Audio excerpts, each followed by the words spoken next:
ఆచార్య చాణక్యుల వారు ఒక కొంగ నుంచి నేర్చుకోవలసిన విషయం కోసం చెప్పుచున్నారు.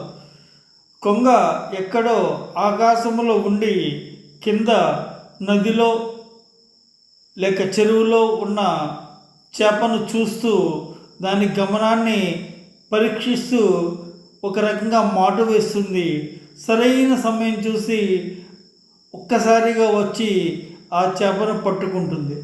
అదేవిధంగా మనిషి కూడా తన లక్ష్యం ఆ విధంగా కొంగ ఏ విధంగా మాటు వేస్తుందో, ఏ విధంగా నిఘా పెడుతుందో, ఏ విధంగా చేస్తుందో చూసి సరైన సమయం చూసి ఆ